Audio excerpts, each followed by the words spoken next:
Have you ever thought it was weird that a lot of Jews can't drive on Shabbat? Before we get to the mountain of rules on what you can and can't do on Shabbat, here's a quick explanation of what Shabbat is for anybody who needs the background.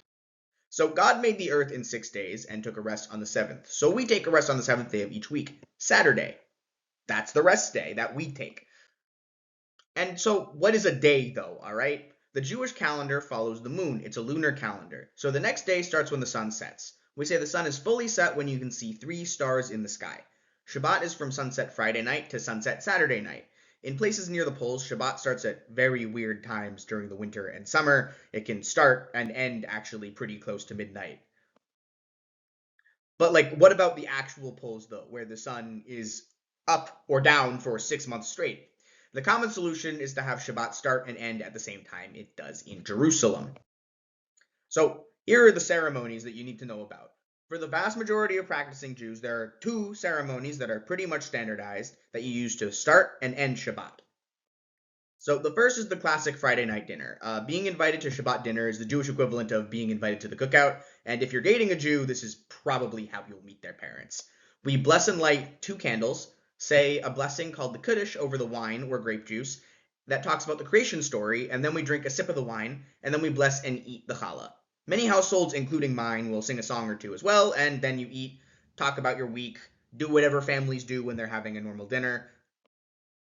Now, more observant Jews will have a ritual hand washing before blessing the challah. Using this thing called a natla, you take the 2 handles. The whole point is that you dump it on one hand and then the other, and you fill it up with water.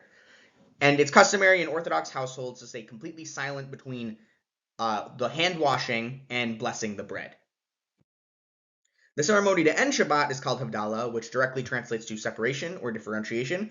We light a braided candle to observe the heat. It's very traditional to do a motion like this, where you let the fire go on your hands.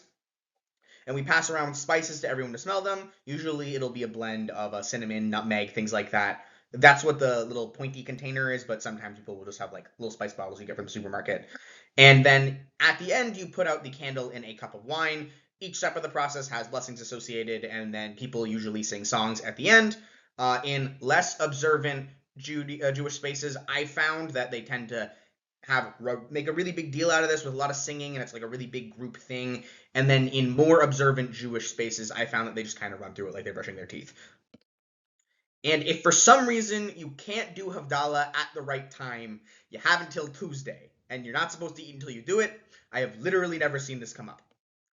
Okay, but like what counts as nap time? Because it's supposed to be a rest day. So Orthodox Jews have a lot, and I mean a lot, of rules on what they're not allowed to do during Shabbat that stem from the idea that you're not allowed to work on Shabbat.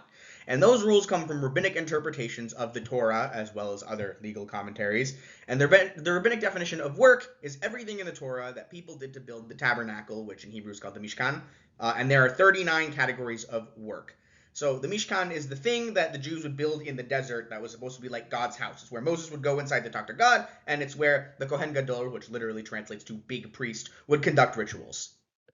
Uh, Now, explaining each of these 39 categories and their associated rules will make up the next 30-ish videos in this playlist because there are a lot of rules and there are a lot of books. Even if you're a practicing Orthodox Jew, you will probably learn some new obscure rules because Shabbat is built different.